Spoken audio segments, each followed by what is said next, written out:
Ya está grabando el seminario. Perfecto.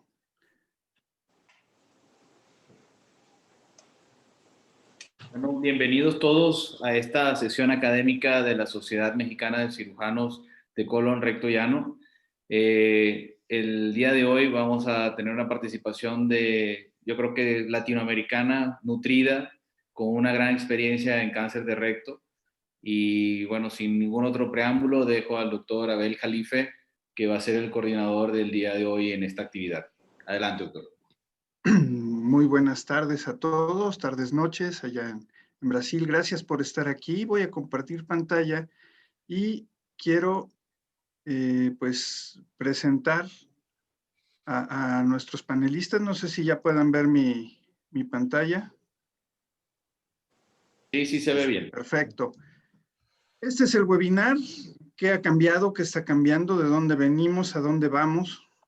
Pues tenemos a Luis Jorge Lombana Maya, de Colombia, cirujano general, coloproctólogo 2 veces, formado en la Universidad Militar, en el Hospital Civil también de Guadalajara, en el Juan y Menchaca con el doctor Maciel.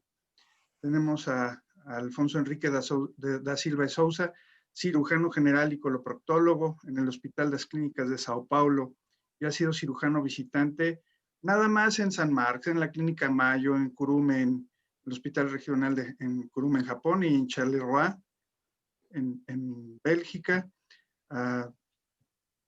Alejandro Moreira Greco, a quien le estoy muy agradecido por tener su libro de la anoscopía de alta definición libre, jefe de coloproctología en el Hospital de Clínicas de Buenos Aires, docente adscrito de la Universidad de Buenos Aires, y pues todos con la situación de la enseñanza.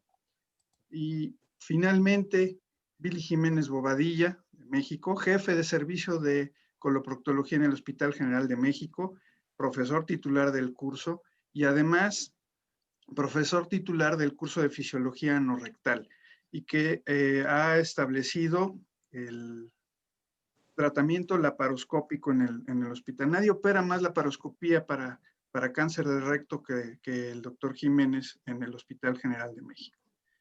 Bueno, ¿qué ha cambiado desde Ernest Miles? Estamos ahora también rompiendo paradigmas. Él inicialmente rompió el paradigma de Lockhart Mummery, que se tardaba nada más 30 minutos. Tenía el 10% de mortalidad y empezó con el abdomino perineal. Y fue el estándar de oro para la clasificación. En una observación, Cooper-Dukes hizo sus dibujos para ordenar su archivo y terminó haciendo una clasificación para el cáncer de colon en 1932. ¿Es el cáncer de recto sinónimo de resección abdominoperineal? Creo que ya se ha evolucionado mucho a este respecto, pero ¿hasta dónde es factible la resección local? ¿Hasta dónde es segura? Y ahora, ¿es el cáncer de recto sinónimo de mínima invasión, de laparoscopía? ¿Qué hay ahora de doña Angelita Habergama con el Watch and Wait? ¿Es la radioterapia el tratamiento suficiente? ¿Debe de ser siempre el primero y después evaluar la cirugía? Para el diagnóstico ya tenemos las pruebas genéticas, ya tenemos la posibilidad de saber quién lo va a desarrollar, y entonces la exploración física, la clínica, ¿está destinada a desaparecer? ¿Cómo etapificamos? ¿Es TNM suficiente? ¿Es obligada la resonancia magnética? ¿Debemos hacer nuestra decisión basada solo en la resonancia? ¿Sirve la tomografía, el ultrasonido? El doctor Moreira es un experto en ultrasonido, me gustaría su opinión. Ahora, el tratamiento.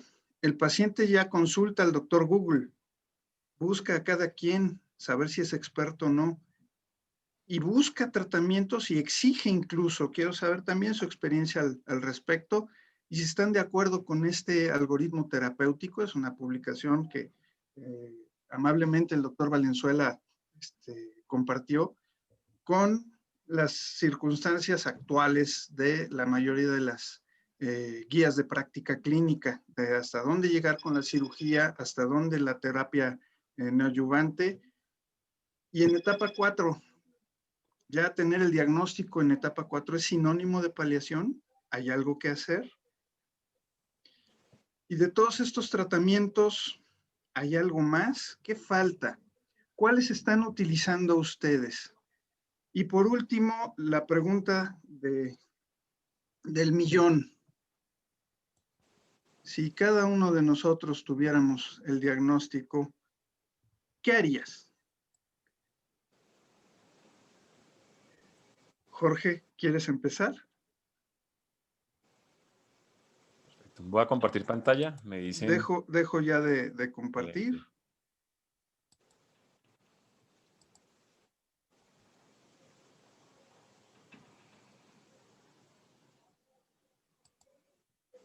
Todavía no puedo.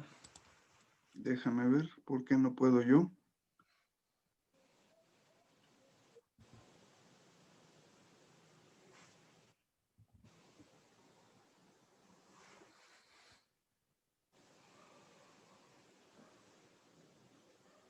Discúlpame.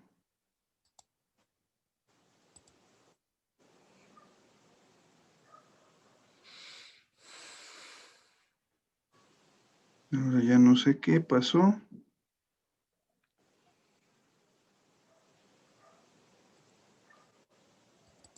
Creo que ya puedo yo compartir. Ahora sí.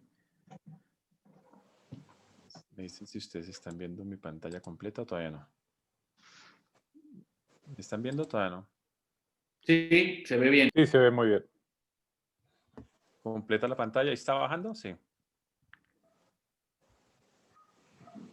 ¿Se están moviendo las diapositivas? Sí. Sí, sí. Bueno, nada, agradezco rápido porque creo que tenemos mucho que hablar. Doctora, muchas gracias por la introducción. Usted ha tocado muchos de los temas que son muy importantes porque este año lleno de webinars, lleno de aprendizaje, repaso y múltiples charlas de diversos expertos internacionales, pues nos ha dado la vuelta un poquito a reconsiderar lo que es el cáncer de recto. Obviamente voy a hablar basado en la evidencia, habrá algunos conceptos que son personales y habrá algunos conceptos que están adaptados a nuestro medio social latinoamericano, que está cambiando todo, ya no es tan, la decisión no es tan fácil como una estadificación y simplemente decidir si cirugía, neoadjuvancia y adjuvancia, sino que hay muchos factores que empezaron a tenerse en cuenta y el cirujano es el pilar fundamental en la toma de decisiones, el cirujano colorectal, coloproctólogo, en algunos casos oncólogo gastrointestinal. Esta diapositiva la están viendo, sí, para saber si estoy corriendo. Año 2003, Guanajuato, con el doctor Sergio, amigo mexicano, y en la época que estábamos con el doctor Centeno y el doctor Virto Maciel, esto creo que fue en abril del año 2003, Guanajuato, México. No, la verdad no he vuelto desde esa época, pero fue la última vez que estuvimos para allá. La idea y mis objetivos con esta charla, que después espero se vuelva un conversatorio, es que revisemos conceptos, pero no va a ser solo énfasis en lo quirúrgico, porque este año nos han hablado de TIA-TIA-MI, de TACME, decisión total del mesorrecto. Voy a hablar de conceptos globales, porque creo que ya debemos tenerlos para poder discutir en las juntas de tumores con propiedad ante nuestros colegas oncólogos, radiooncólogos, radioterapeutas y radiólogos.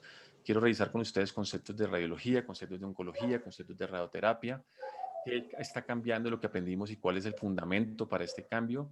En parte pretendo que unifiquemos criterios, probablemente tenemos lo mismo, pero en nuestro medio local tenemos que unificarlos con nuestro grupo de trabajo. ¿Y por qué se enfoca diferente hoy 2020? Las guías están cambiando y de hecho han cambiado. Todos somos unos seguidores del NCCN por muchos años y las guías hoy por fin presentaron cambios que venían hace 10 años tomando pista. Entonces, la idea y mi intención con esta charla de recopilar lo que ha pasado este año es que aprendamos a ver el cáncer de recto, pero con los criterios oncológicos actuales, no nuestros tradicionales, y quiero revisar con ustedes estos principios oncológicos. ¿Hacia dónde vamos? Hacia una verdadera junta disciplinaria. Nuestro sistema de salud nos hace trabajar por cartas, mensajes o remisiones, pero la ideal sería que pudiéramos discutir nuestros pacientes de cáncer de recto en una junta de tumores. Y este es el sitio donde estamos llegando casi todos.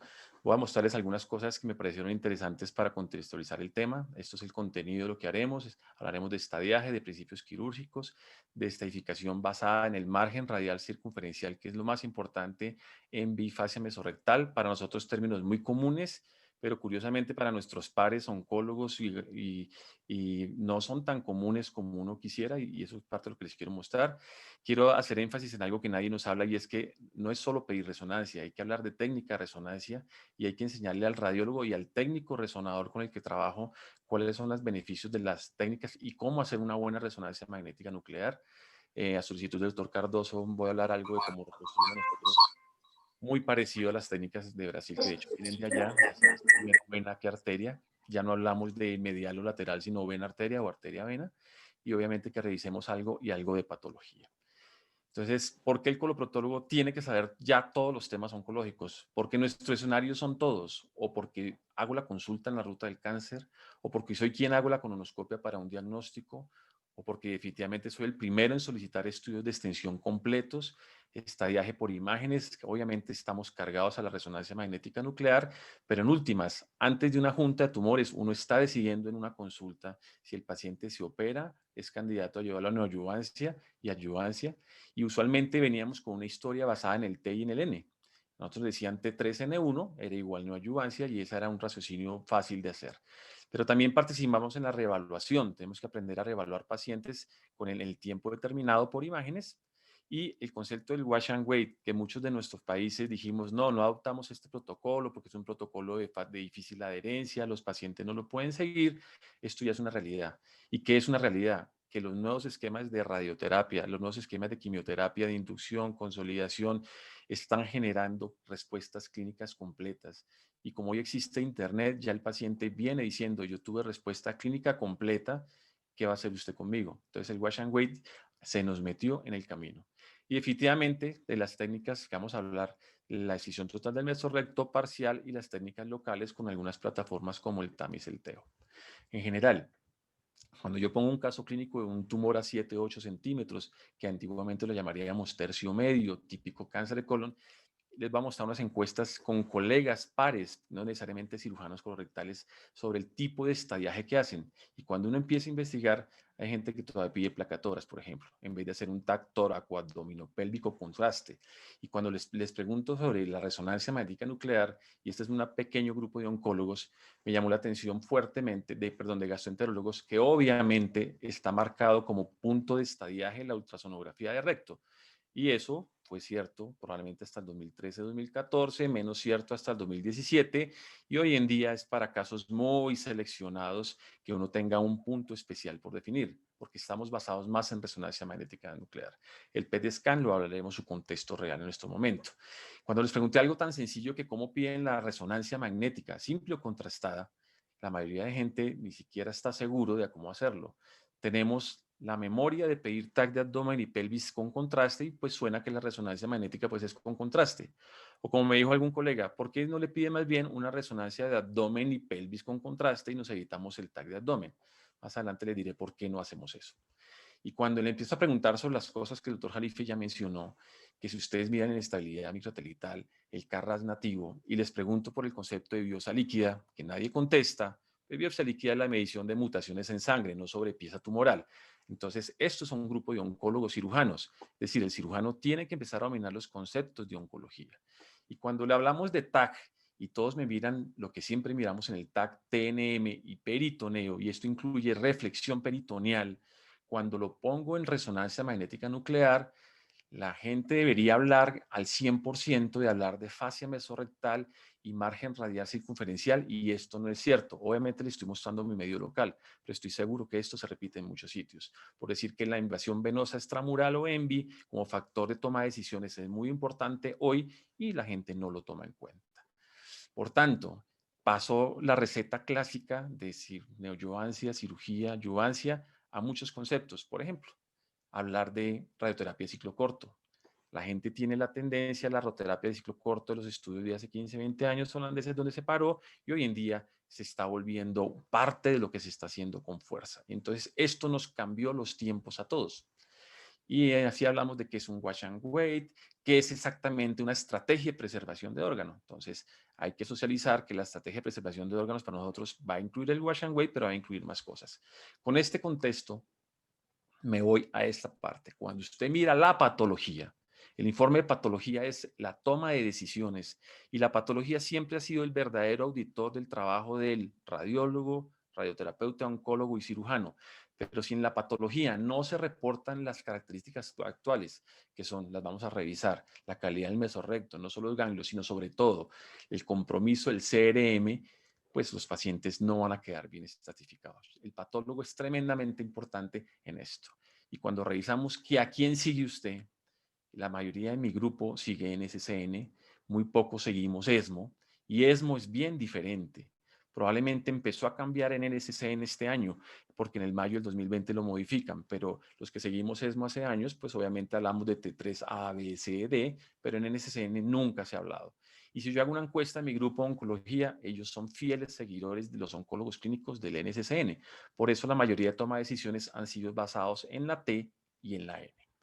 Entonces, cosas que van a cambiar, voy a poner 3 puntos. El diagnóstico anatómico. Durante mucho tiempo nos enseñaron a hablar de tercio inferior, medio y superior, 0,5, 5, 10, 10 a 15. No sé qué tanta importancia tiene. Probablemente cuando el tercio superior tiene una tendencia a un manejo más hacia el colon y el tercio inferior más hacia el manejo clásico de neoadjuvancia, cirugía, adjuvancia, pero el tercio medio a tierra de nadie. Probablemente hoy lo correcto, y muchos grupos lo hacen, es hablar de tumores altos y tumores bajos, tumores intraperitoneales o tumores extraperitoneales. Y aquellos que estén en el tercio medio, que es después de la primera valva de Houston, probablemente tienen un componente de ambas. A ellos se les va a aplicar todo el concepto de fascia mesorrectal y el fascia de margen radial circunferencial. Pero tal vez es más importante hablar si tengo un tumor arriba o abajo de la reflexión.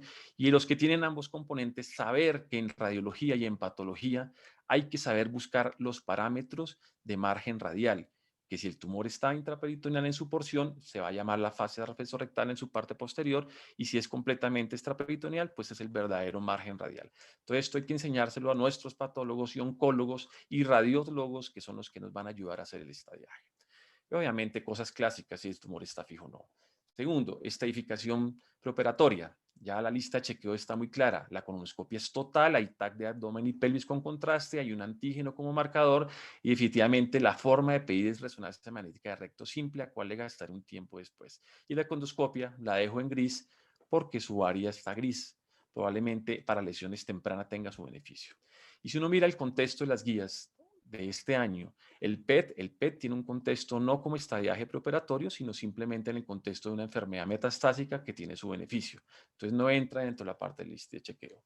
Y cuando uno revisa de dónde veníamos, que son las guías del NSCN, miramos que la mayoría de decisiones eran basados en tumores T4 y la presencia de ganglios. Éramos T3 positivo, N positivo y se tomaban las decisiones. Y probablemente ya desde el 2017 la guía se carga de decir, oiga, prefiero resonancia, prefiero ultrasonografía. Y a la ultrasonografía le pasó esto. Es el estándar de estadiaje entre el 2004 hasta el 2017, porque eso dicen las guías del estudio Sauer alemán del 2004, que era la forma de estadiar los pacientes, y por eso tuvo el auge de la resonancia. Del 2017 dicen, oiga, prefiero la resonancia, pero probablemente a la luz de hoy, la resonancia es el estándar de estadiaje y la ultrasonografía será complementaria o bien selectiva por algunos grupos en ciertas decisiones clínicas. Y nosotros pasamos de esto, de operar pacientes basados en estos esquemas anteriores, hacíamos cirugía directamente a los T1, T2, y al T1 podríamos hacer la resección completa segmentaria, escisión total del mesorrecto, o aplicar una resección local por alguno de los mecanismos que tuviéramos, TAMIS o TEM. Y sabíamos que los pacientes que son T2, N0, M0, los podemos llevar a cirugía directamente y a veces los metíamos en los protocolos clásicos con la intención de preservar esfínteres. Y la cirugía clásica de hacer la terapia clásica de neoadjuvancia, cirugía, adjuvancia, definitivamente está determinado al N positivo y al T3. Y la neoadjuvancia en tumores de menos estadiaje lo determinábamos para cuando queríamos tratar de preservar esfínteres, hacer probablemente pull-through o coloanales.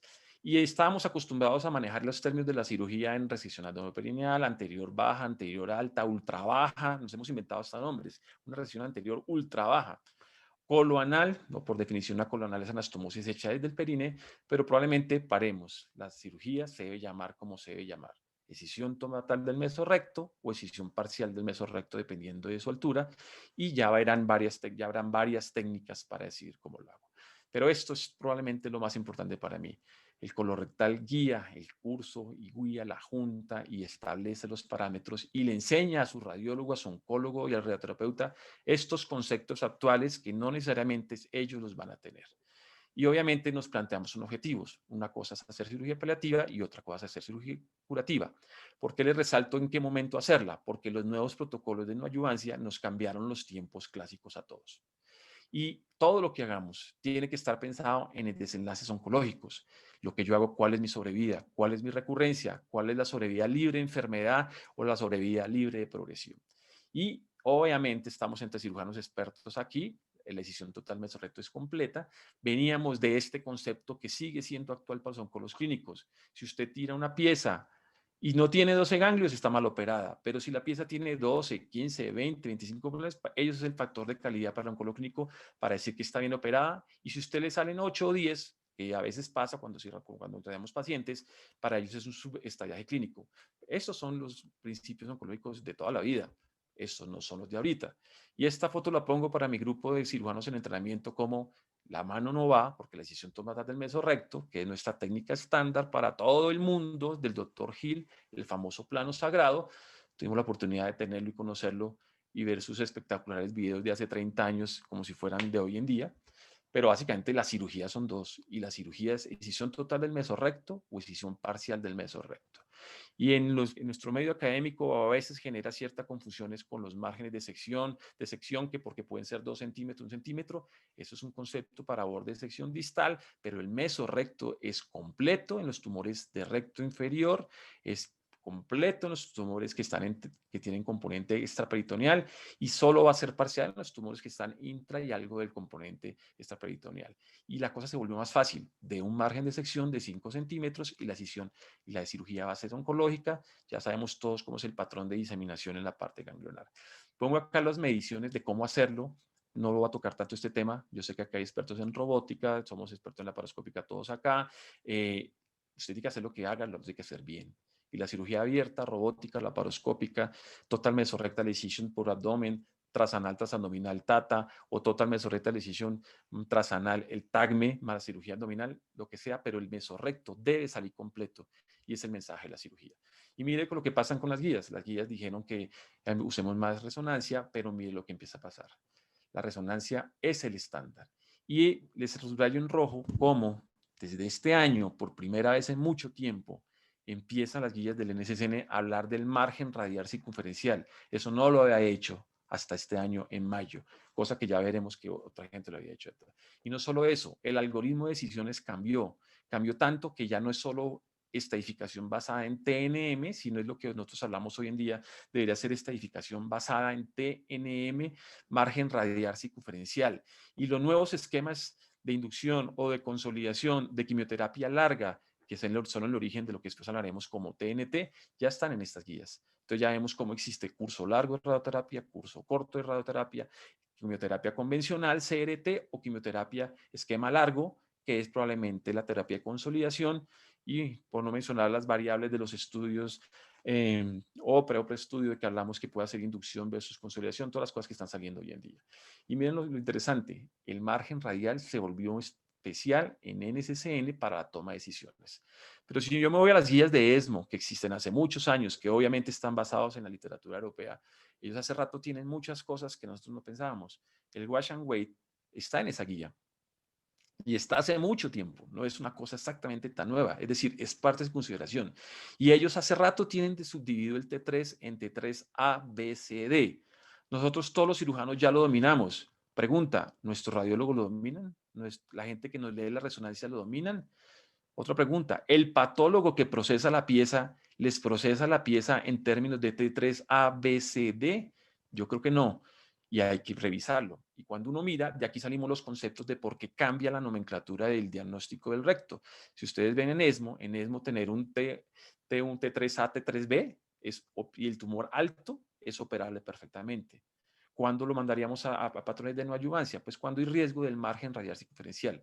Y para ellos, los esquemas tradicionales de quimioradio que usábamos antes o el esquema corto con quimioterapia de consolidación actual es indicado para los tumores T3CD. ¿De dónde viene esa información? cuando uno mira de dónde referencian las guías, tanto en NSN con ESMO, se encuentran algunas cosas bien interesantes, como por ejemplo en NSN no ve uno casi artículos europeos para toma de decisiones, mientras que los otros sí. Y eso, que hoy no quiero tomar algo que es motivo de una charla, que son las adenopatías laterales. Los ganglios laterales, que hoy en día sabemos que hay toda una cultura para la disección pélvica lateral, es una nueva cirugía, difícil de hacer, y que cuando se encuentran y se estudian en el estadio preparatorio, en nuestra occidentalización y americanización de seguir a los gringos o a los americanos, los mandamos a neoadyuvancia, pero en otros contextos los ganglios laterales son motivo de análisis y son los estudios de Miranda. Clúster, donde ya sabemos que hay que medir el eje corto y si es mayor de 7 milímetros hay que considerar los positivos y son un nuevo factor en toma de decisiones. Esto dejémoslo para otro día. ¿Qué factores cuando se opera no los tiene en cuenta el PTNM de nuestros patólogos? Esto. Hay que enseñarles a que nos digan si nuestra pieza quirúrgica es correcta y es lo que llamamos el plano de la cirugía, que nos midan con certeza el margen radial circunferencial y los ganglios hay que determinar sus características. Y estas son las ventajas de estar sentado como en la mitad del camino, que podemos mirar México, podemos mirar Estados Unidos, pero Brasil ha estado al lado siempre y hace 10 a 14 años dicen las cosas que hoy se están diciendo, por no decir que Europa, Holanda, Alemania y Japón han dicho muchas de estas cosas hace rato. Entonces, hoy en día, una de las enseñanzas a mi grupo es, el diagnóstico ya no es un TNM, el diagnóstico es basado en TNM más margen, cómo está la margen, cómo está la fase mesorrectal, cómo está el surco interesfintérico, cómo hay invasión venosa extramural y los ganglios. No es como antes que por N positivo del radiólogo es igual a neoadyuvancia, no, hay que mirar las características y su localización. Y obviamente debemos aprender a manejar la terminología, las siglas y saber si el TNM lo establecimos por clínica, resonancia, por radioterapia o por patología después de radioterapia. Por eso el PY-TNM hay que escribirlo. Y con frecuencia nos llegan las remisiones donde nada de esto se escribe. Una buena sigla hace todo el resumen de lo que el paciente recibió. La calidad de la pieza, hay que establecerla. Y hay que decirle a nuestro radiólogo, que ya de pronto lo hace hoy en día, pero a nuestro patólogo, que también si va a hablar de T3, habla en términos de ABCD, porque si él no me dice la distancia en milímetros en mesorrecto, yo como audito a mi radiólogo de que me lo dio bien el estudio. Y va esto. ¿Cuál es el predictor en este momento de la cirugía? Pues la resonancia, y por eso le gana el pulso al endosono, porque el endosono tiene unas características muy especiales para el T, algunas características para el N, pero para el margen radial circunferencial no lo va a ver, lo va a ver la resonancia y por eso el pulso lo ganó. Entonces las cosas cambiaron. Como les dije, la recesión local amplia tiene un papel en las T1, T2 tempranos y está empezando a tener un papel en los pacientes que están haciendo respuestas espectaculares a la neoadyuvancia. Y el TAGMEL es motivo de otra charla con toda la controversia, que es bien interesante discutirla porque el estudio noruego ha sido criticado, pero no ha sido leído como hay que leerlo. Y eso tiene varios peros como para que hayan dicho no hagan TAGME, pero eso lo hablamos otro día probablemente. Y eso es un pedazo que quiero rescatar de una conferencia también Argentina a principio de año que vi, es la calidad del mesorrecto, ya sea porque hago excisión completa del mesorrecto y diapositiva de arriba o porque hago excisión parcial del mesorrecto. La calidad del mesorrecto se debe definir en un informe patología y en un ejercicio interno. Antes de 2 años nunca nos habían dicho si el plano mesorrectal era completo, era perforado parcialmente o era incompleto con compromiso de la muscular. Esto es muy importante porque es que esto es lo que da el resultado del cirujano. Si usted hace un plano mesorrectal y es completo, la recurrencia se parece a la del doctor Hill del 4%. Si uno violó un poquito el plano, en nuestro medio a veces los pacientes llegan más tarde después del radio lo que uno quiere y no es fácil, es 7, pero si evidentemente hay violación a ese plano, la recurrencia es del 13%. Y si yo tengo un patólogo que me dice que el plano es incompleto, yo tengo mi fotodocumentación y mi video de la pieza y le digo, muéstrame dónde fue eso, porque esa es la forma del cirujano hacer su aprendizaje. Y estas son las características. Hablar del plano mesorrectal, si el plano mesorrectal es completo, significa que la marcación con tinta china es perfecta y el margen radial circunferencial va a ser perfecto y no lo van a poder medir. Curioso, hay que enseñarles a ellos qué es definición de margen radial circunferencial positivo y eso es lo que les voy a hablar en este momento. Yo puedo tener un plazo mesorrectal completo, esto es una cirugía óptima. Acostumbremos a la fotodocumentación para la presentación en juntas. Acostumbremos al procesamiento de la pieza en donas para que la medición de esos márgenes sea más fáciles. Fuimos obsesivos por los márgenes proximales y distales y yo lo hice muchos años, abrir la pieza por la mitad para estar seguro que el margen distal está negativo, pero esto limita un poquito al patólogo su estudio. Sabemos que el mesorrecto posterior es grande, anterior es más corto, estamos con el plano anterior de vagina o próstata, entonces no es lo mismo tener anterior o posterior. Y si tenemos un plano mesorrectal, no es tan grave como tener un plano con perforación intramuscular, que sí definitivamente nos tira la recurrencia al 12%.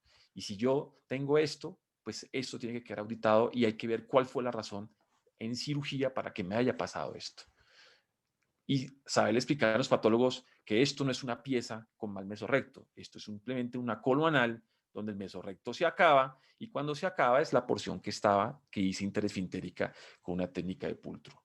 Entonces las cosas estaban cambiando, pero creo que ahorita es más firme el conocimiento. Desafortunadamente seguimos haciendo recesiones abdominoperineales, en nuestro medio el tumor localmente avanzado con compromiso del margen anal y extensión a canal anal no es tan infrecuente y en ocasiones toca hacer, y esto es todo un cambio.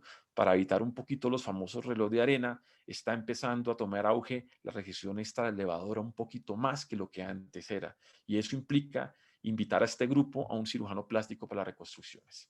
Voy a centrarme en el objetivo principal de la charla. El margen radial es el predictor no solo de recurrencia, sino de cómo le va a ir en progresión a este paciente. Y se considera positivo menos de un margen y hay 3 mecanismos de ser positivo: por tumor, por ganglio o por ENVI. Y esto hay que hablarlo con el radiólogo porque el radiólogo tiene que ser capaz de decirme, usted tiene un CRM positivo porque hay un ganglio ahí a menos de 1 milímetro, o porque tengo invasión venosa extramural, o porque tengo tumor que llega hasta el borde. Y esto es lo que hace las características de los pacientes oncológicos.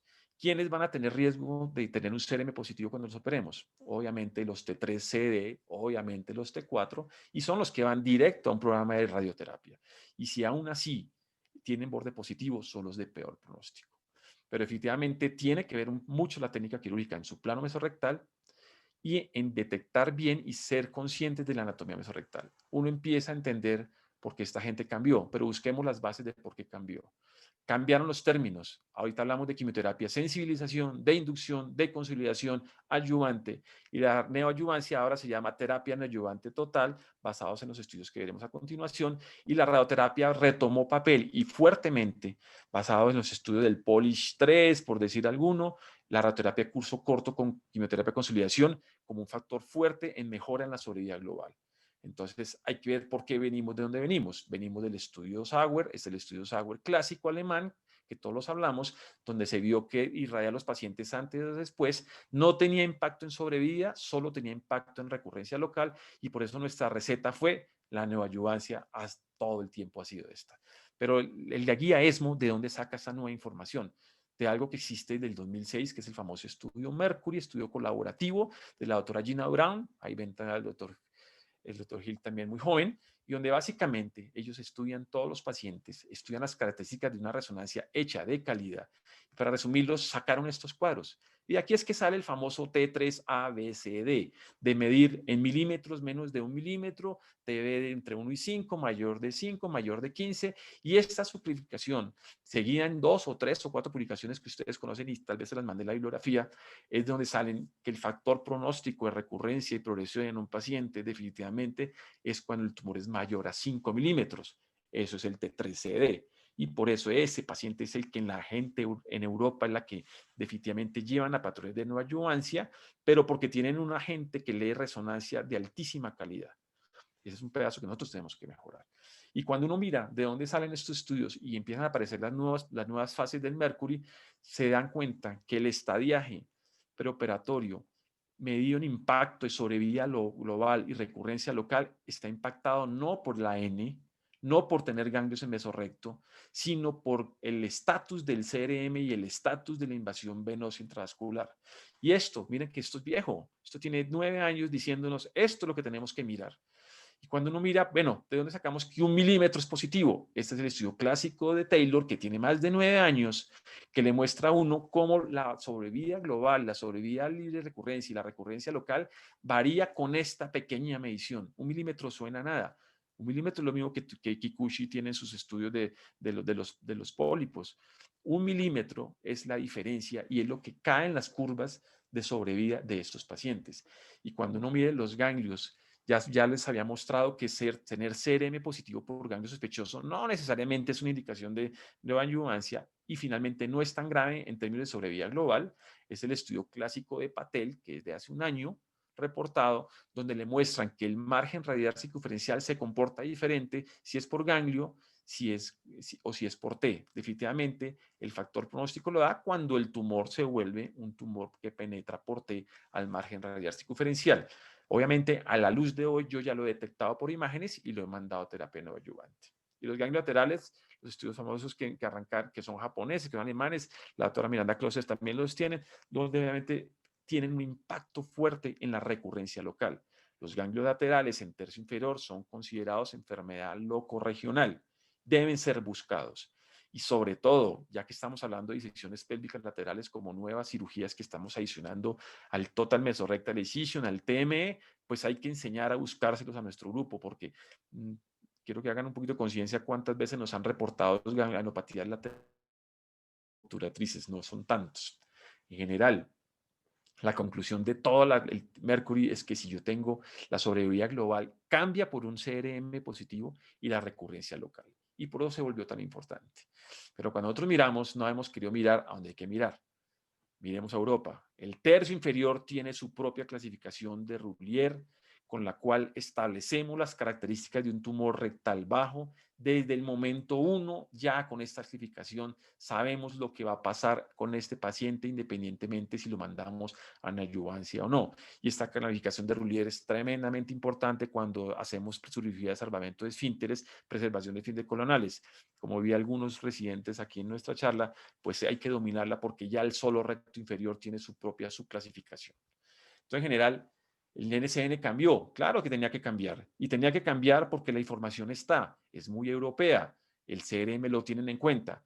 Había que mirar si Mercury era cierto. Pues el estudio Ocum alemán, publicado en el 2018, que básicamente hace el mismo esquema del Mercury, nos terminó mostrando los mismos resultados con los mismos valores en las mismas mediciones. Conclusión, el T3CD en adelante es el que marca el factor pronóstico. Y hay un término que es muy importante. Nosotros somos los responsables, somos el factor cirujano. Tenemos que tener la calidad de asegurar una total mesorrectal escisión y eso ya habrán las técnicas que podemos discutir. Pero faltaba que algún lado americano publicara algo parecido y este es el Quicksilver canadiense, que básicamente, aunque es un fase 2 de seguridad, también concluyó lo mismo. Los T2, T3AB y T2 son tumores tempranos que si son altos se pueden operar de una vez y los CD los voy a irradiar. Y cuando ya empieza a salir, empiezan a ver las publicaciones colaborativas canadiense, Brasil, canadiense, americanos, donde básicamente esta es la plantilla oficial con la que una resonancia se debería establecer. Y es la plantilla Mercury, solo que esta es publicación 2019. Afortunadamente tengo la fortuna de haber conocido más al doctor Rodrigo, del cual saco mucha esta información por haber hecho varias cosas con ellos y nosotros tenemos, el doctor Alfonso está acá, pero a Brasil todo lo que estoy diciendo lo había dicho hace mucho tiempo. Entonces, en conclusión, nos estamos hacia dónde va el cáncer de recto. Está cambiando todo. A veces uno sintiera que se está yendo hacia el cáncer de ano, es decir, donde hasta con quimioradio les va a ir muy bien, mucho mejor que lo que nosotros estamos acostumbrados. Pero en general, miren estos números. Cuando hacemos cáncer de recto en forma estándar, a lo NCCN americano, sin salir de los parámetros clásicos, es decir, neoadyuvancia T3, N1, y dando quimioradio convencional, solo vemos 20% respuesta clínica completa. Por eso es que no hemos tenido tantos problemas para Watch and Wait, porque realmente casi no nos llegan pacientes para Watch and Wait. Pero cuando uno mira lo que está pasando, y es que en Brasil hace rato usan quimioradio extendida, que ya vamos a hablar, o cuando hablamos del TNT, que ya lo está hablando el Memorial Sloan Kettering, el doctor García Aguilar, el estudio OPRA, y vemos que están teniendo respuestas del 50 al 65%. Lo que sí estamos viendo es que en estos últimos 2 años nuestros grupos de oncología sí están migrando hacia la terapia neoadyuvante total. Lo que significa que a nosotros cirujanos nos va a pasar que nos van a llegar más respuestas completas que las que estábamos acostumbrados a ver en nuestro medio. Y hay cosas que son muy sencillas. El Watch and Wait de ellos, ¿qué es? Pues una quimioradio extendida, que extendida significa simplemente 400 centígrados más, en donde el tumor recibe un boost de 900, para volverlo en forma práctica con un radioterapeuta es 2 días más de radioterapia. Eso es radioterapia extendida. Y si ellos le juntaron la consolidación con 5-fluoracilo en 6 tripletas cada 21 días, ellos obtienen 50% de respuesta clínica completa que nosotros nunca hemos tenido haciendo CRT o quimioradio convencional. Y no los hemos mirado. Le pedí unas imágenes del doctor Rodrigo, que me facilitó, algunas de esas las van a ver, cómo uno puede tener tumores de recto inferior, candidatos probablemente a una cirugía radical con colostomía definitiva, con este famoso signo de la cebra para demostrarle a uno cuando hay respuestas, y metiendo en una quimioradio extendida con una tripleta que hoy en día se está haciendo con Celox o un capecitabine para hacerlo más fácil, los pacientes pueden tener respuesta completa. Y cuando uno mira hacia Brasil y mira lo que ellos publican hace años, ya aprendimos de ellos que la mejor respuesta clínica completa se ve a la semana 6. Puede haberla a la 12, puede haberla a la 18. Los estudios GRECAR 6 mostraron que hay unos buenos respondedores y unos malos respondedores. La mayoría después de irradiar los vemos bien a la semana 6 completa.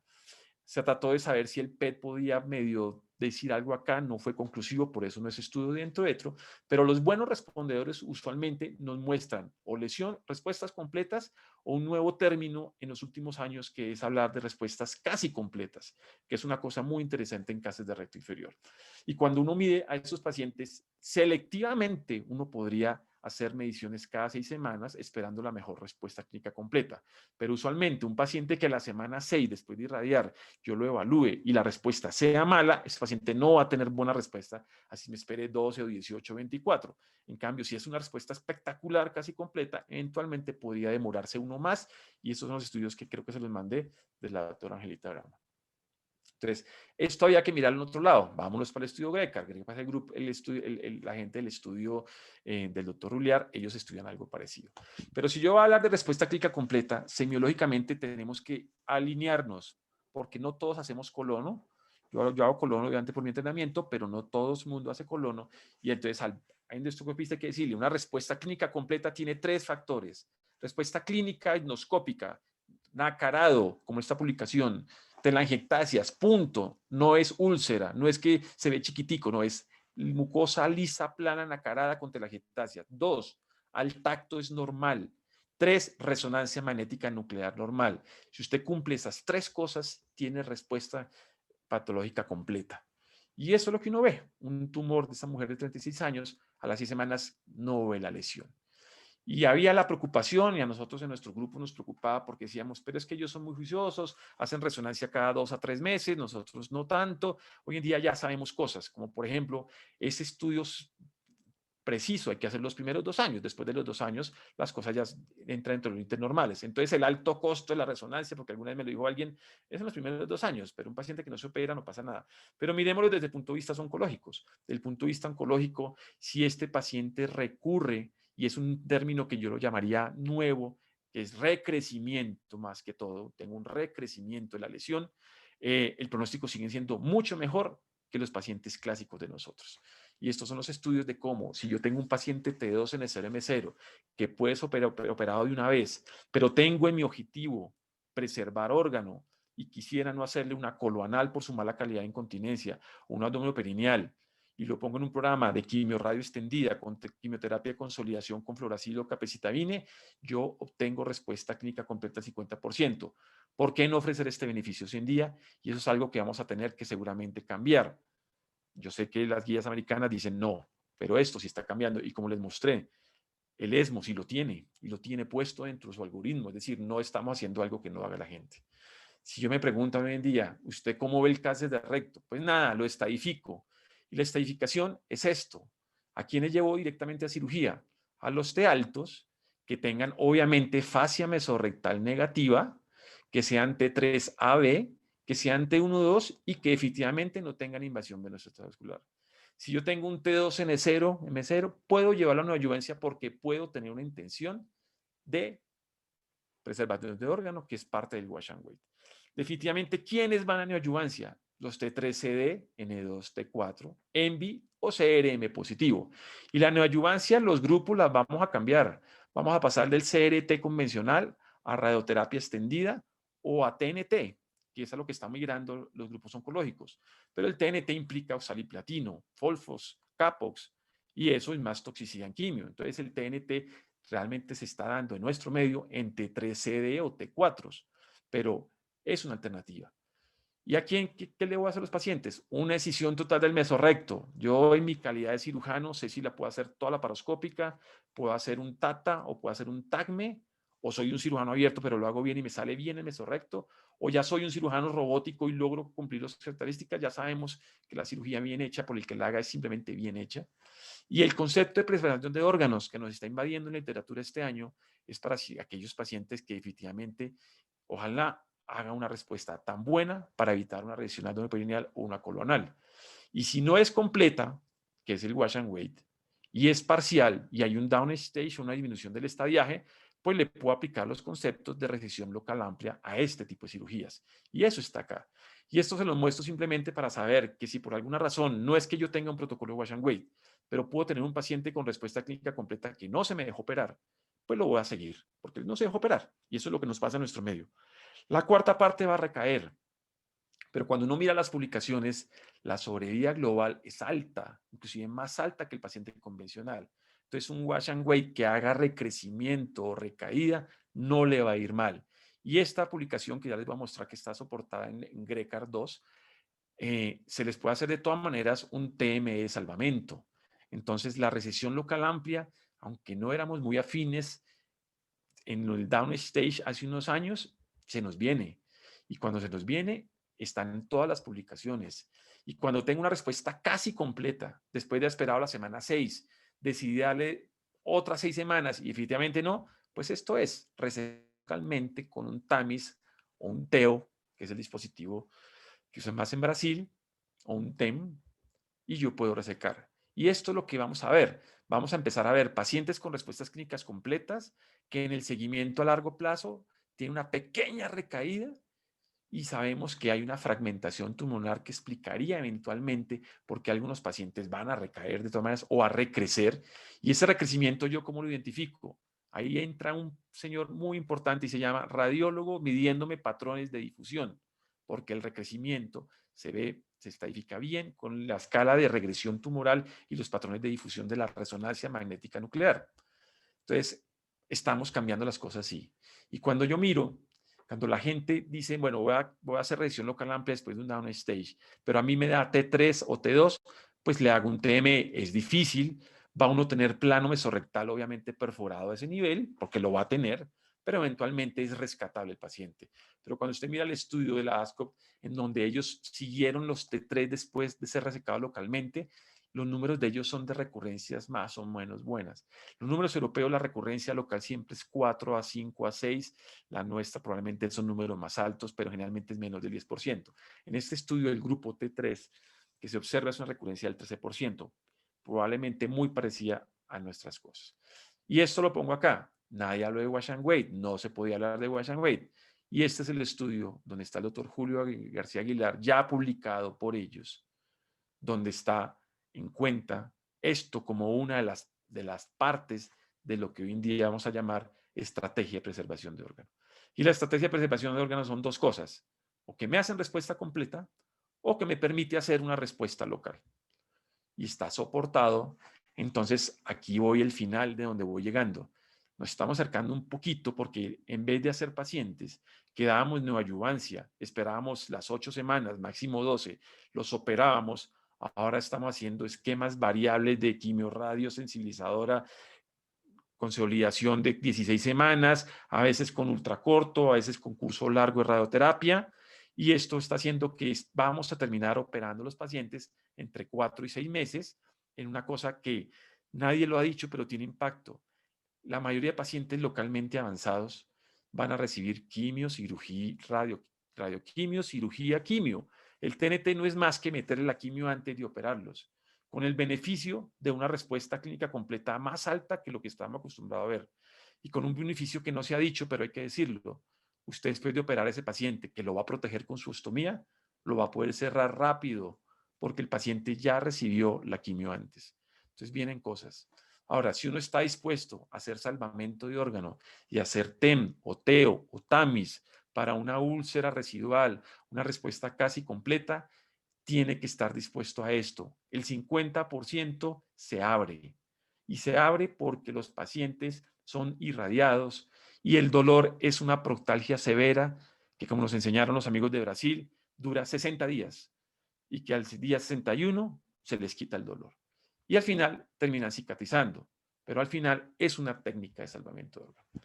En conclusión, ¿cuál es mi invitación? A liderar sus juntas multidisciplinarias. Y miren lo que pasa. Cuando a mí me llega una resonancia de afuera, que nos pasa en nuestro medio, que no todas las resonancias son de mi hospital, tengo una resonancia leída como T2 en M0 en una de las mejores clínicas de Bogotá, con una historia que no cuadra, con una resonancia técnicamente que no es de recto. Y lo veo el tag y digo, esto no va por ahí. Uso esta imagen para enseñarle a mi técnico, no se le olvide que hay que hacer ejes en el recto, en los 2 o 3 diferentes planos, porque los cortes perpendiculares se hacen perpendicular al recto.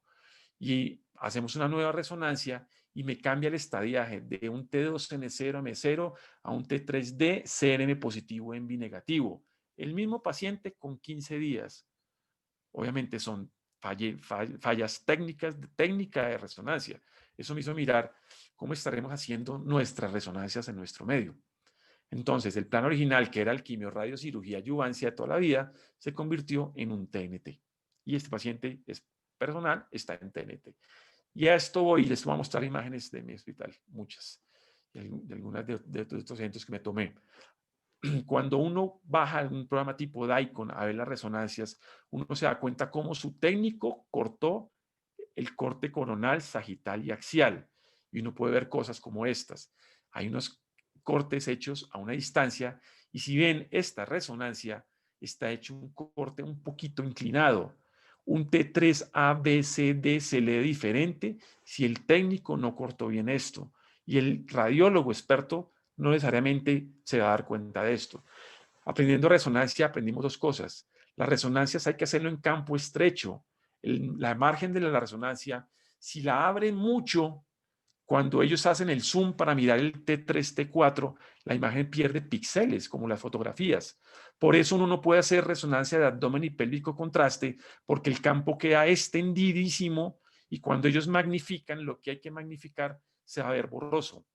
Por ejemplo, una resonancia no debe pasar de L1, de L5. Cuando uno ve resonancias que llegan a L2, L3, son campos muy grandes, la resolución es mala para el T. Y esto se los pongo porque cuando yo bajo donde mi técnico, ¿cómo va a reconstruir? Ellos reconstruyen por paquetes. Ellos cogen recto inferior, hacen una secuencia de corte que debe ser cada 3 milímetros. Yo les mandé el artículo técnico si lo quieren para que lo compartan con sus resonadores de cómo se hace la resonancia. Y cuando yo miro, este corte no va a quedar perpendicular a esa masa tremenda que tiene este paciente. Él tiene que balancear el corte perpendicular y probablemente hacer 2 paquetes de corte que cada uno hace que la resonancia sea una resonancia larga, pero en general ellos tienen que balancear el corte y que sea absolutamente perpendicular. Y otro error súper frecuente, vienen con el concepto de vejiga llena para que todo se vea mejor. En resonancia, vejiga llena es alterar el T. Y si le ponen medio de contraste, el T se cae. Los estudios muestran que cuando usted mide T, entonces conclusión, una resonancia magnética de recto, protocolo recto, significa que no es de la de próstata. Uno a veces ve resonancias igualitas. Es ejes alineados, perpendiculares en 2 paquetes, vejiga vacía, cortes de 3 milímetros y sin enema contrastado. Hay radiólogos que dicen al técnico, póngale un enema para yo ver mejor. Esto falsea el T. Y resonancias muy amplias, cuando se magnifiquen, van a ser. Me voy a patología. Nosotros hacemos una supercirugía, una excisión total del mesorrecto, por un TATA en este caso, un trasanal y una laparoscópica abdominal, y mandamos la pieza. Y nuestra patóloga nos corta, nos dice borde de sección perfectos, y les muestro esto como muestra para los patólogos. Hay que abrir la pieza para que le entre bien el formol, pero la zona del recto inferior, que es donde quiero mirar el CRM, no la abran, porque la medición es más fácil. Márquenla bien con la tinta china para que la patóloga me pueda hablar bien del CRM. Y si el tumor es en tercio medio y tiene una porción arriba y abajo, ella ya sabe que anterior es T4 porque es peritoneo y posterior es fascia mesorrectal. Suena bobo decir esto, pero no lo saben. Y estos cortes hay que obtenerlos perfectos porque esto sí, y yo le digo a ella, el T3 me lo subclasifica. Para yo poder decirle al radiólogo, usted me dijo que era un T3B y en patología es un T3D. Y esa es la forma del autoaprendizaje. O el radiólogo decirme CRM positivo, yo lo opero y el patólogo me dice CRM negativo, le digo, señor radiología, revisemos por qué no era positivo. O él me puede decir CRM negativo, patólogo me dice es positivo, se va al cirujano, muéstreme la pieza con su video. Tengo un plano intramesocólico, es decir, perforé. Entonces, esa es la forma de ir mejorando el estándar de calidad y empezar a mandar piezas diferentes. Y este es un claro ejemplo de un tumor intraperitoneal que cuando el reporte me llega CRM positivo, le digo, muéstreme el CRM positivo. Yo le muestro mi pieza y le digo, ahí está, el tumor está arriba, está la porción intraperitoneal, la porción extraperitoneal, está la ligada, de pronto hasta la volteo un poquito, le digo, lo que usted está viendo como CRM positivo es peritoneo. ¿Sí? Entonces la respuesta es que yo no fui el que corté, yo soy el que leo la micro. Entonces hicimos este esquema. Cuando usted tenga un tumor, dígame dónde está, para que sepa, cuando mire la cara anterior en patología, cuándo es pared, y que obviamente se tendría que ver por serosa, porque es intraperitoneal, y cuándo estamos hablando de CRM y cuándo estamos hablando de fascia mesorrectal posterior. Para terminar, simplemente una cosa diferente que hablé con el doctor Cardoso, doctor Valenzuela, de que cómo reconstruir después de operar un paciente. Les voy a mostrar simplemente dos cosas acá muy sencillas. Ya sé que ya llevamos como una hora, no conversando, sino hablando, pero un segundito. ¿Ustedes están viendo el video? No, no se ve el video todavía.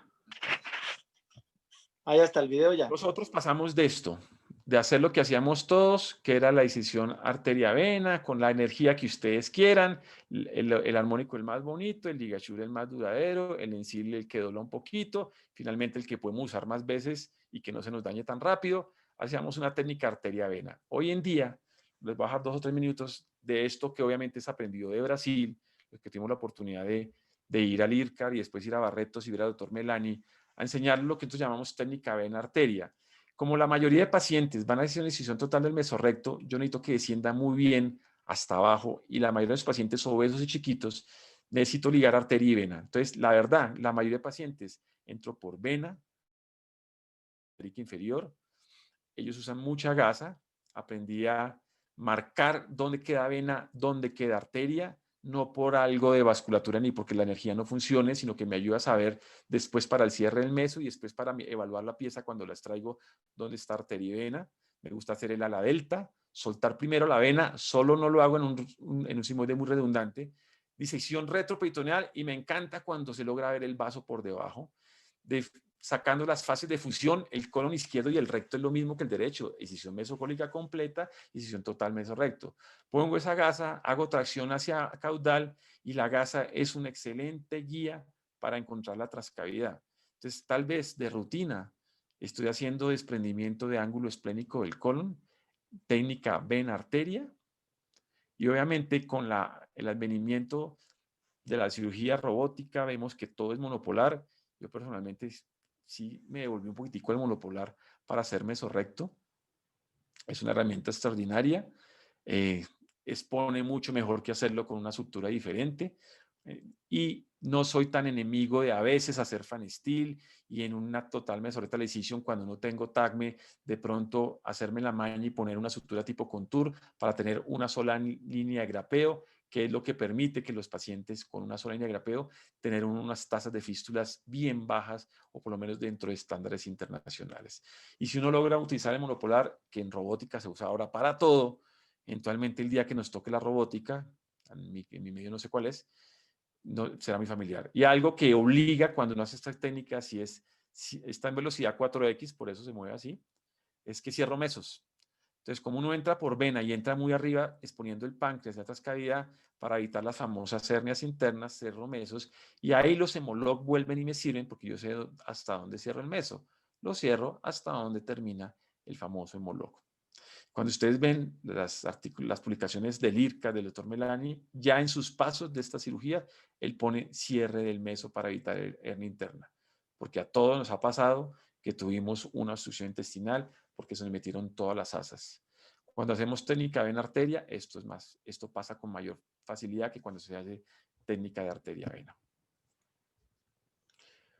¿Preguntas? Pueden haber muchas, podemos conversar y eso es un poquito lo que quería compartir con ustedes.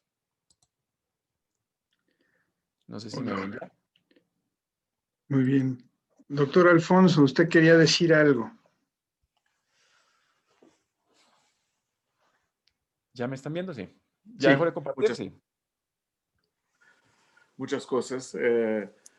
Primeramente, agradecer la oportunidad de estar con ustedes y poder aprender algo más. Segundo, que la charla fue excelente, muy completa y mira, puede hacer un libro con base en su presentación. Jorge debe receber muitas felicitações. E o vídeo está maravilhoso. Claro, é vídeo sintético de poucos minutos, mas mostra uma qualidade de fazer o procedimento muito bueno. O que está cambiando em tratamento de câncer de reto é relativamente bastante rápido. Temos cada vez mais dados bastante confiáveis e mais em todas as partes do mundo para proponer cambios não imensos, pero cambios pequenos em todo o tratamento de câncer de recto. Sempre haverá a dualidade entre hacer a preservação de órgãos e a radicalidade oncológica possível por o tratamento completo. O tratamento completo, é decir, a neoadjuvância, a cirurgia e o tratamento posterior. Então, este tablado não sei como é de enxadrez, temos cada paciente em um quadrado, em uma posição, e devemos mirar o todo e pôr o paciente em melhor lugar, porque não é mais tratamento estándar para todos os pacientes. Hacemos a radioquimioterapia, cirurgia e depois adjuvância. Não passa isso mais. Há que investir em estratificação, especialmente hoje em dia uma ferramenta excelente MRI, e deve haver pessoas em todas as disciplinas muito afinadas com o estándar mundial. Então, oncólogo clínico, radioterapista, radiólogo, especialmente, e cirurgião devem estar buscando o estándar em cada uma de suas especialidades. Isto é o conceito de multidisciplinário, isto é o conceito da junta de multidisciplinar para o tratamento de recto, que é importantíssimo.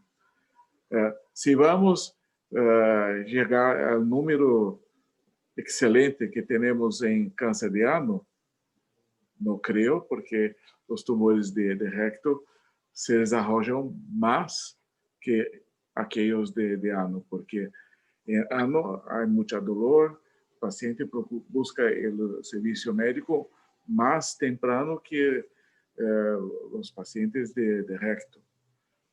Pero creio que estamos num momento muito interessante, porque temos muitos pacientes que têm resultado quase como se fosse el de ano. Entonces, tenemos que investir en eso. Y otra cosa que pasa, especialmente en Brasil, porque no tenemos un sistema fácil de los pacientes tener acceso, todos los pacientes, tenemos muchos casos avanzados. Portanto, esos tienen todo el protocolo, como Jorge demostró, pero no tiene todas las ventajas de cómo hoy entendemos el cáncer de recto. Entonces, debemos investir también en rastreamiento, en screening de los pacientes para tener casos menos avanzados y, por tanto, producir resultados muy condicentes con toda la tecnología, todo el conocimiento que Jorge consiguió sintetizar en una charla maravillosamente bien.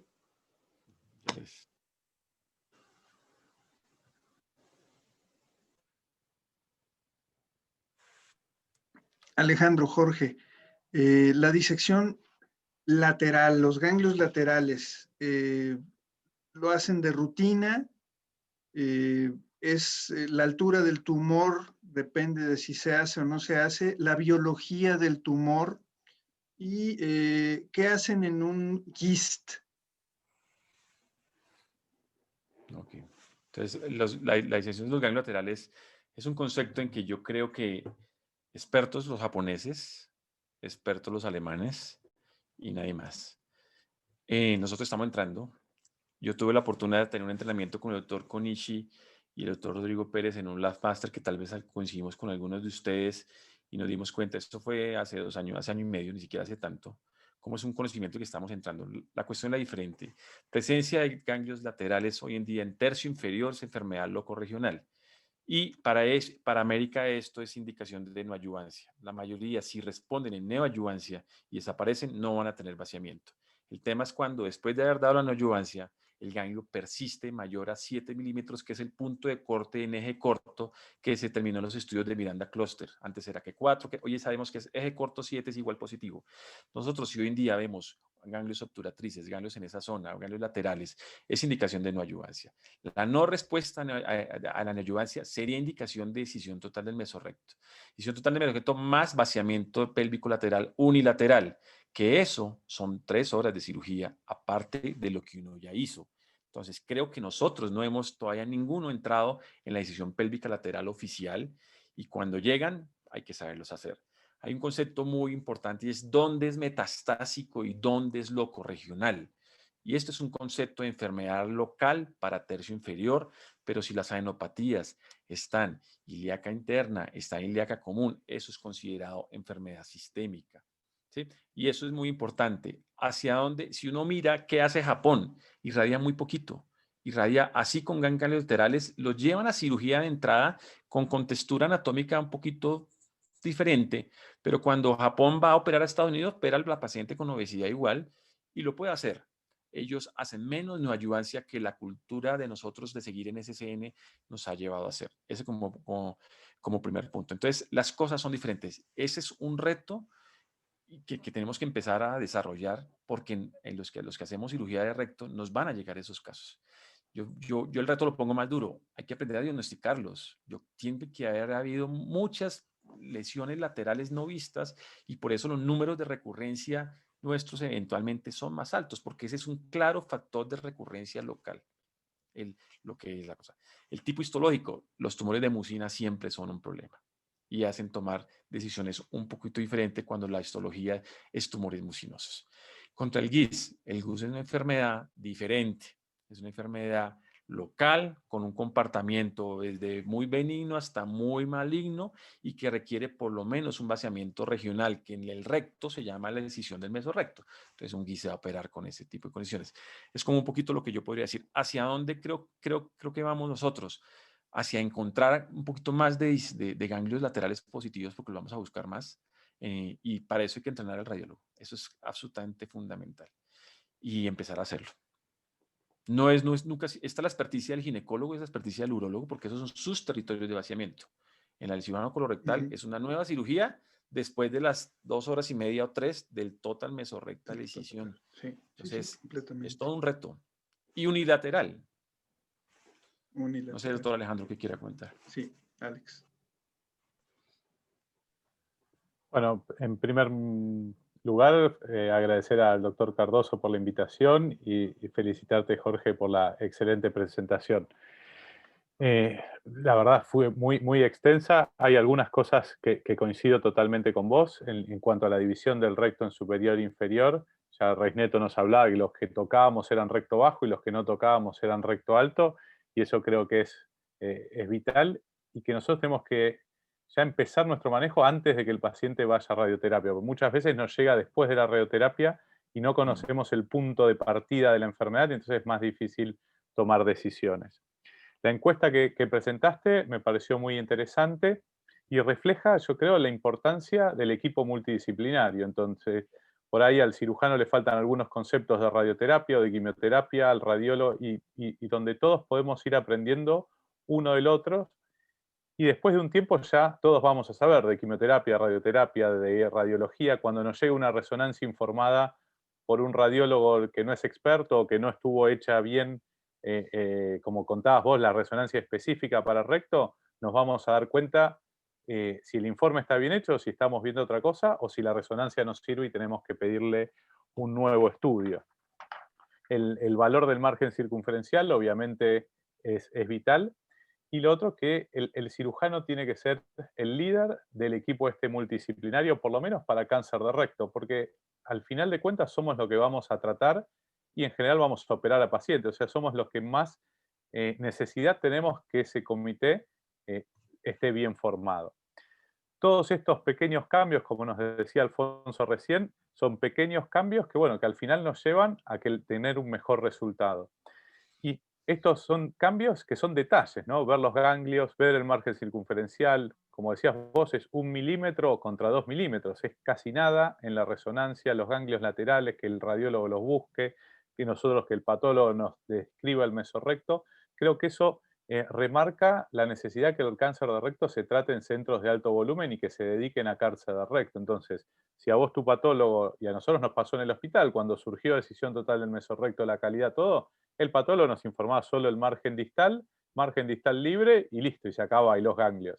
Y ahora nos informan el margen circunferencial, la calidad del mesorrecto, ENVI, si tiene budding, si tienen... Y es más, y ellos nos han sugerido, che, en estos pacientes jóvenes tenemos estos sets de inmunistoquímica para hacerles, se los hacemos directo. Entonces, como que en esa discusión multidisciplinaria, cada uno va aportando dentro de las posibilidades de cada servicio, ¿no? Y de cada región. Pero creo que aunque nosotros solo tengamos propio la cirugía y la oncología, hay que hacer estas reuniones multidisciplinarias, pues después se van a ir incorporando otras especialidades. Obviamente, si en el centro que estamos tenemos todas las especialidades, hay que incorporarlas. Y también el incorporarlos en este comité valora el trabajo, y nosotros la experiencia que hemos tenido en el Hospital de Clínicas en Buenos Aires es que los patólogos tenían muy buena predisposición, los radioterapeutas también, los oncólogos también, o sea que nadie te dice, no, yo no quiero ir al comité multidisciplinario.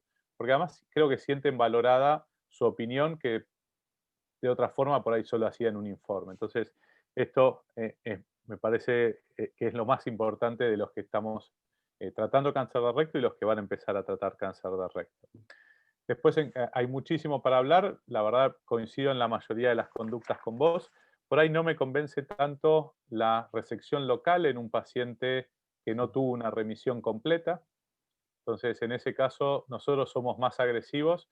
Yo creo que tiene el paciente una oportunidad de curarse, y el problema que tenemos es que, por lo menos nosotros en el hospital, los seguimientos no son tan estrictos como pueden ser en un centro privado o en un centro de una comunidad más pequeña. O sea, nosotros tenemos una amplia influencia muy grande, y el paciente, para hacer un control de una remisión que no fue completa, por ahí viene y ya pasó la chance de salvamento. Entonces, ante un paciente que no tuvo una remisión completa, nosotros somos más agresivos. Si bien soy un enamorado y fui un impulsor acá de la cirugía transanal minoinvasiva en Argentina, para los casos de cáncer, sí como biopsia macroscópica, pero no hacemos resección local en estos casos en el hospital.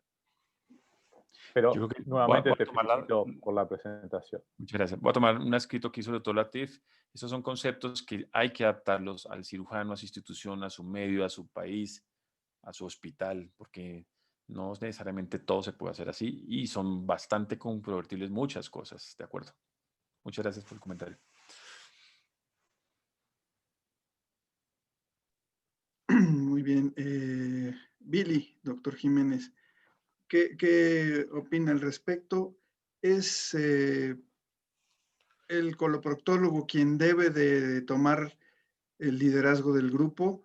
¿Cuál es la circunstancia en relación a los cirujanos oncólogos? Pregunto esto porque en el Hospital General, incluso en situaciones legales, si uno no tiene la cédula de oncólogo, puede incluso incurrir en circunstancias difíciles, pero, digo, más que demostrado que el coloproctólogo es el que maneja más adecuadamente la neoplasia de recto. Gracias y gracias por la invitación. Doctor Lombana, lo felicito por la plática, la verdad, excelente plática. Y sí, efectivamente, en el Hospital General tenemos todavía un conflicto ahí de quién debe operar o no al paciente.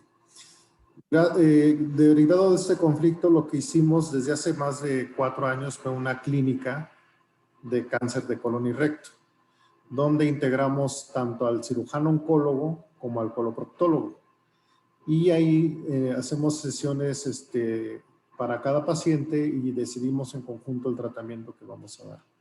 Entonces, eso nos ha ayudado a que el paciente se beneficie mucho de la decisión de tratamiento y ya sea que lo opere el oncólogo o el coloproctólogo, pero con una nueva visión de una opinión tanto del radiólogo, el radiooncólogo, el quimiooncólogo y el cirujano de colon. Entonces, yo no discuto quién lo va a operar, sino que se haga una sesión multidisciplinaria y se lleve a cabo una decisión en conjunto.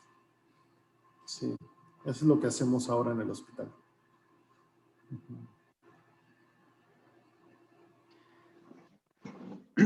Y todos de acuerdo en el abordaje inicial como mínimo invasivo.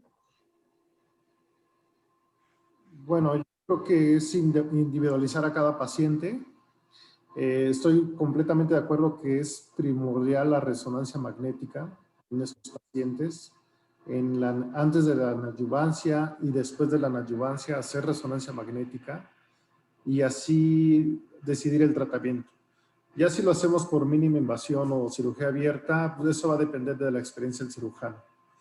Yo lo hago todo por laparoscopía. Algunos casos son abiertas, es imposible hacerlos por laparoscopía, pero siempre con una buena estadificación preoperatoria.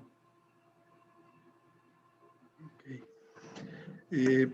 Pregunta para todos los asistentes. Creo que la mayoría ya estamos cercanos a esas edades de riesgo. ¿Ya se hicieron la colonoscopia? Ya la tengo programada, pero todavía no. ¿Ya tienen quien los trate? ¿Ya tienen quien los va a atender si llegaran a tener una enfermedad como esta? Dios quiera y no. El grupo. La verdad, como especialistas, no deberíamos llegar a tener esta enfermedad y tendríamos que hacer todos screening temprano de las lesiones, como mucho llegar a un TAMIS o a un TEO.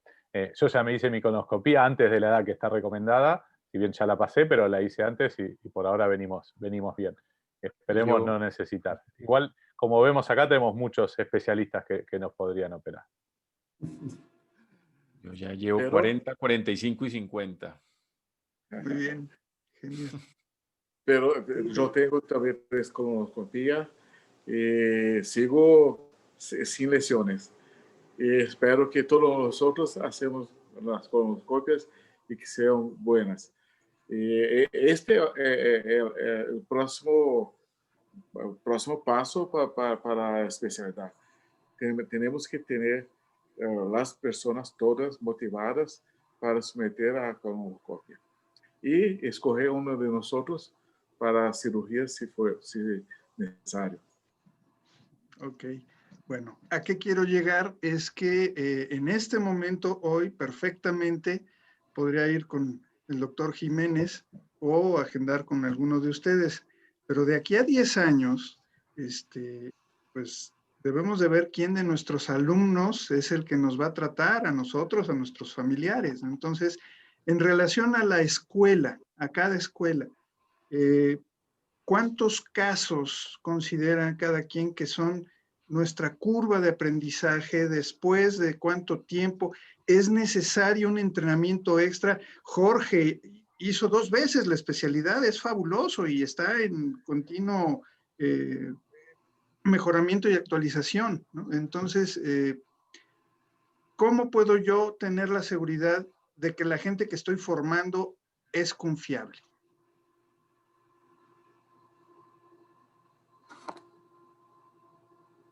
Bueno,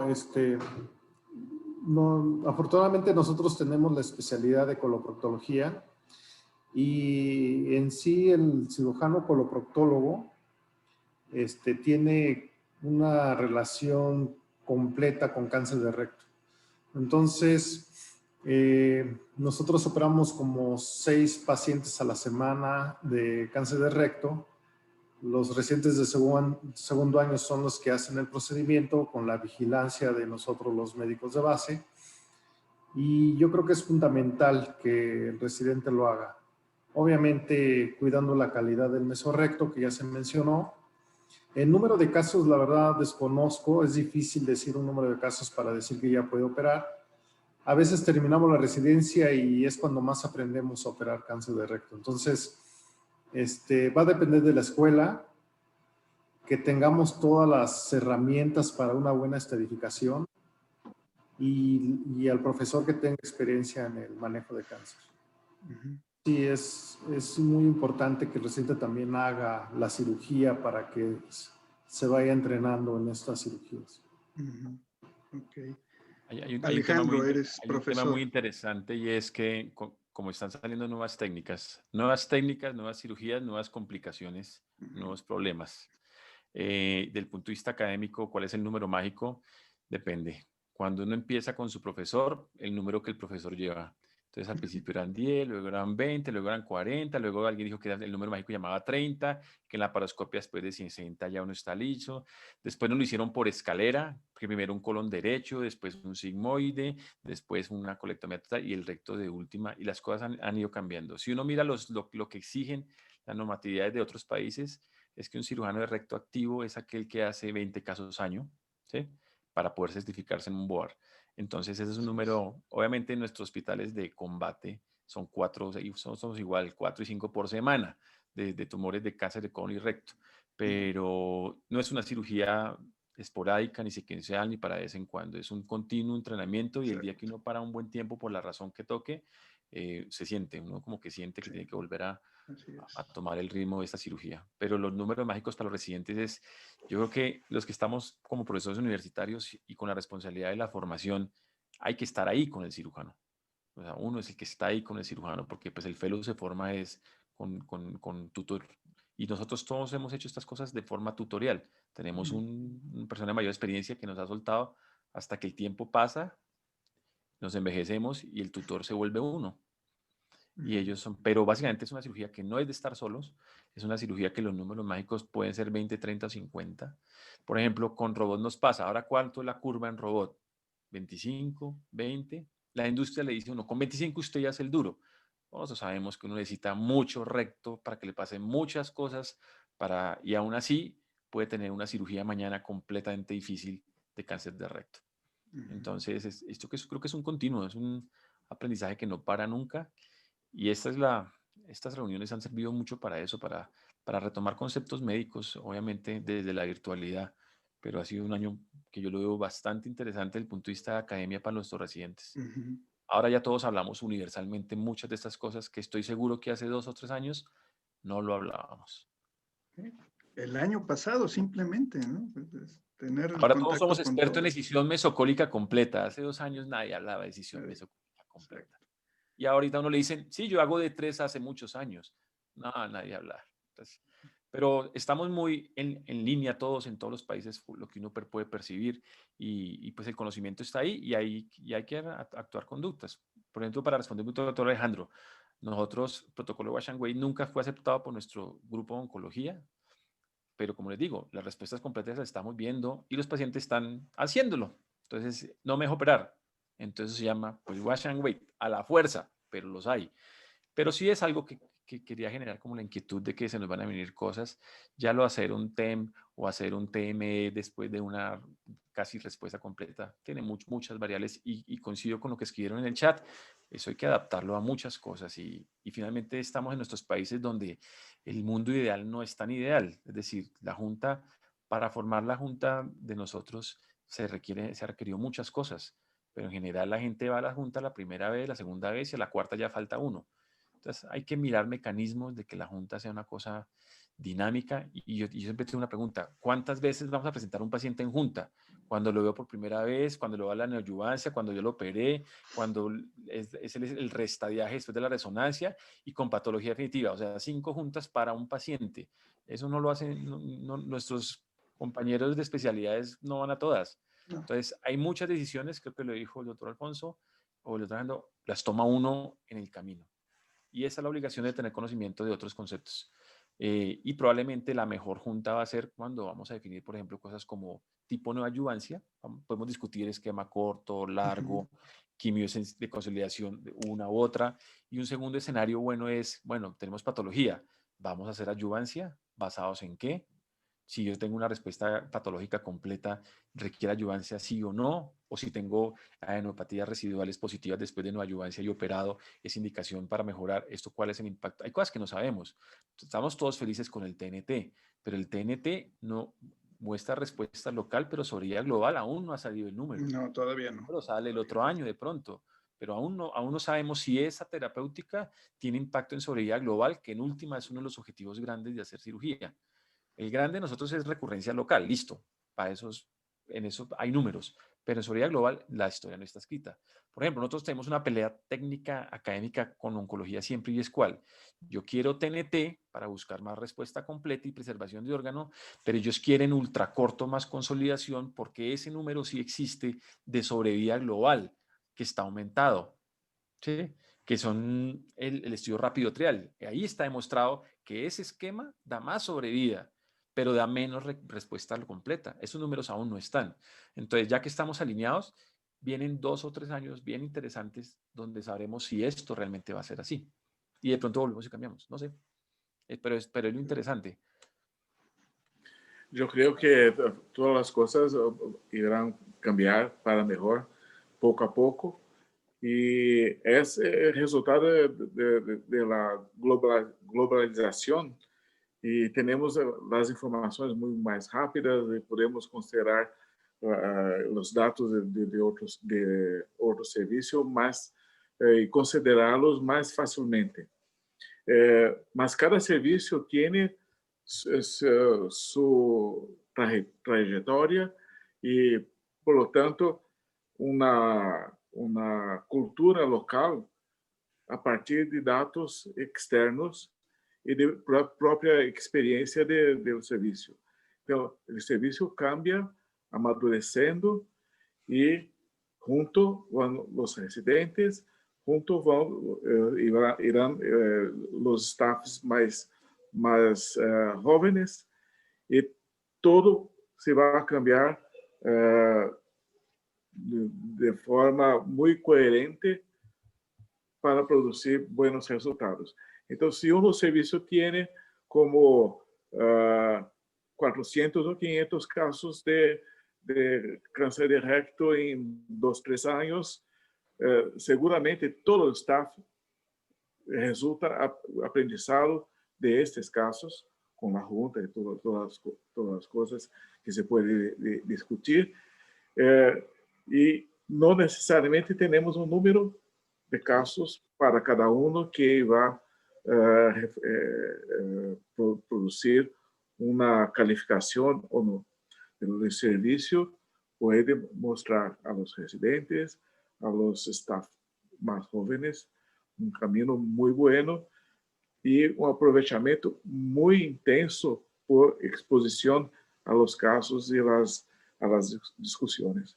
Creo que estamos en un momento que hay que compartir mucho dentro del servicio y no tener servicios con dos o tres dioses que hacen todo y que las otras personas se quedan simplemente mirando. No, todos participamos y ese es el camino futuro, seguramente. Sí, genial. Gracias, de acuerdo. Alejandro, y quería tocar otro tema también. El síndrome de resección anterior baja. ¿Qué tanto lo ves? ¿Cómo lo manejas? ¿Lo manejas tú? ¿Tienes alguien experto en eso? ¿Qué tan frecuente ha sido? Sí, yo creo que es una constante en todos los pacientes que le hacemos una resección anterior. En general nosotros usamos anastomosis directa, lo vemos frecuentemente, pero lo que me ha llamado la atención es que lo vemos en los pacientes jóvenes. Como que los pacientes más grandes no se quejan de estos síntomas. Y si uno les pregunta, los tienen, pero no se quejan como un desagrado, una interferencia en su calidad de vida. Eso. En principio los manejamos nosotros, los manejamos habitualmente con un suplemento de fibras, que eso hace que la formación de la materia fecal sea más homogénea y el paciente puede evacuar todo en menos veces y con eso disminuyen los síntomas. Y lo otro que hemos visto, como está publicado, es que esos síntomas son durante el primer año o en los primeros 2 años y que después también se estira ese reservorio rectal y disminuyen los síntomas y muchas veces una anastomosis que uno tactaba fácilmente cuando recién había operado el paciente, a los 2 años que ya el paciente no se queja, ya nos cuesta llegar con el tacto y eso es porque se ha expandido ese reservorio rectal. Yo creo que más que nada hay que acompañar a los pacientes, explicarles que es una consecuencia directa de la cirugía y la mayoría los entienden. No usamos en general biofeedback para estos pacientes, no creo que les aporte demasiado, porque es un tema mecánico de del volumen del recto y el volumen del colon que descendemos. Entonces, con las fibras mejoran bastante los síntomas y después hay que esperar un poco a que ese recto se elongue. ¿Algún tratamiento tópico, Billy? Alex.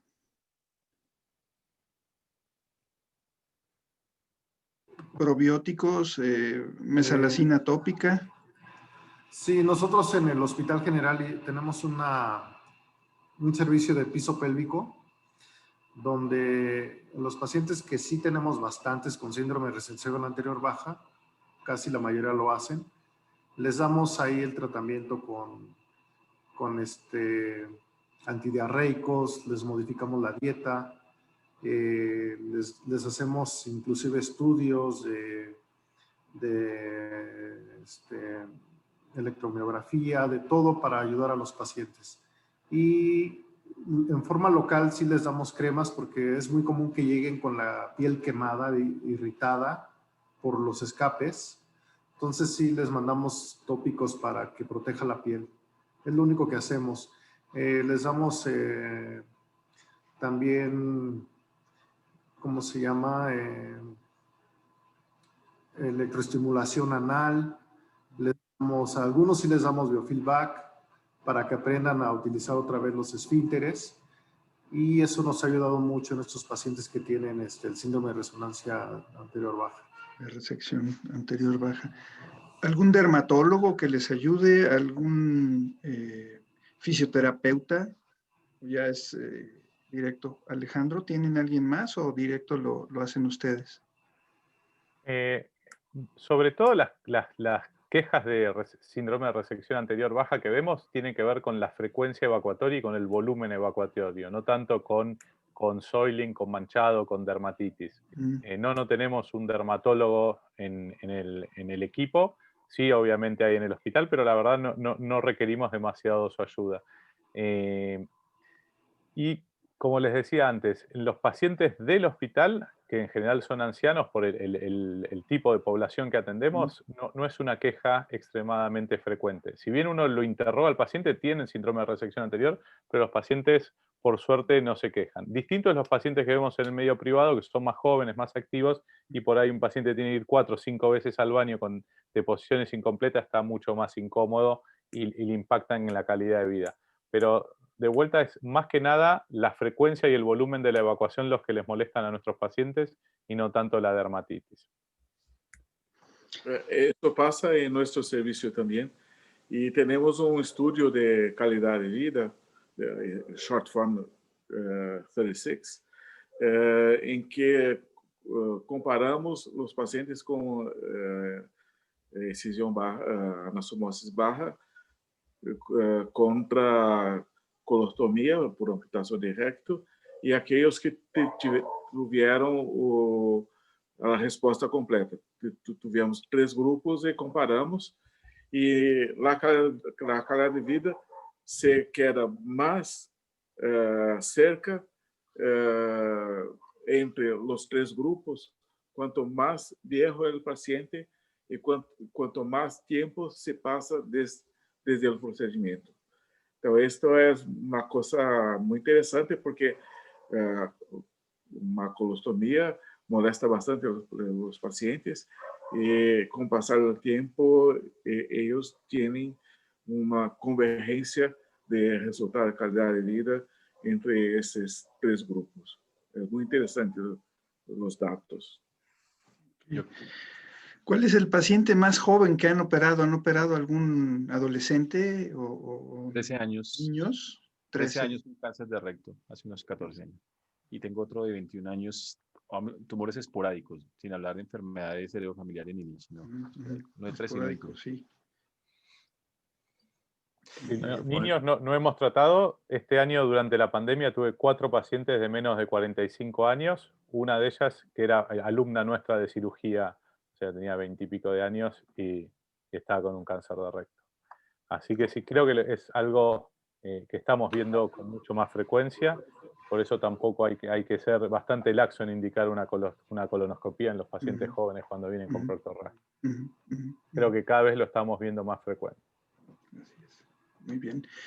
Muy bien, pues algún comentario para cerrar, algún mensaje final de cada uno de ustedes. Les quiero agradecer a todos su presencia, a Jorge haber sido el esqueleto de la sesión, dar los puntos de todos la evolución del tratamiento y la tapificación, agradeciendo mucho esto. Por favor, un mensaje final para terminar la sesión. Estoy gratamente sorprendido de todos los que nos conectamos y de lo cercano que siento a todos ustedes, a pesar de la distancia física. Yo agradezco de tomar la invitación a todos. Hay que mirarnos hacia nosotros mismos, hay que mirar Argentina, hay que mirar Brasil, hay que mirar México, hay que mirar nuestros países. Obviamente tenemos nuestra referenciación, pero las cosas en primer mundo también puede estar en estos países. Uno ve que hay centros de excelencia acá y hacemos tumores localmente avanzados más que los demás, estoy absolutamente seguro. De acuerdo. Muy bien. Bueno, pues, Alfonso, por favor. Sí, agradeciendo nuevamente a todos los panelistas, un placer tenerlos aquí y apoyar la academia aquí en México y bueno, en todo el resto de Latinoamérica. Aparte, pues no sé si lo hicimos de adrede o no, pero bueno, hoy felicitando también pues a los médicos en Colombia, en Chile, Argentina, que tuvimos mucha gente de Latinoamérica conectada. Y por supuesto, bueno, de todos los miembros de ALAC, donde pues está festejando los 63 años de la Asociación Latinoamericana, ¿no? Muchas gracias a todos. Vamos a seguir con estos webinars. Vamos a tratar que sean temas de igual forma como estos de mucho interés para que todos estemos bien, estemos interesados. Y definitivamente lo que comentabas, Abel, A pesar de que nos fuimos casi 2 horas, la gente siguió conectada, sigue Sí, conectada, sí. o sea, no hubo, de los que entraron, se quedaron toda la plática conectado, ¿no? Seña de que pues la calidad de los panelistas que tenemos. De antemano, pues muchas gracias. Seguimos en contacto. El próximo webinar para el mes, como les comentaba, para enero no vamos a tener por las fechas, y vamos a estar organizando pues otro de igual o de igual calidad que esta, difícil, pero bueno, de igual calidad que la que tuvimos ahora. Muchas gracias, Jorge. Muchas gracias, Alejandro. Doctor Billy, muchas gracias. Billy, gracias. Doctor Gracias. Alfonso, muchas gracias. De antemano, bueno, agradeciendo también a Juan Carlos, que es de los que más se está moviendo aquí con esto de los webinars, y definitivamente pues a nuestro coordinador del día de hoy, al doctor Abel Jalife, gracias por el apoyo. Estamos en comunicación con todos. Cuídense mucho y sigamos teniendo noticias. Gracias, Alejandro, Jorge, Alfonso, Billy, Juan Carlos y Chuy. Nos vemos pronto y nuevamente muchísimas gracias. Dale, muchas gracias. Buenas noches. Gracias. Gracias, buenas noches. Gracias a todos. Gracias. Gracias, Juan.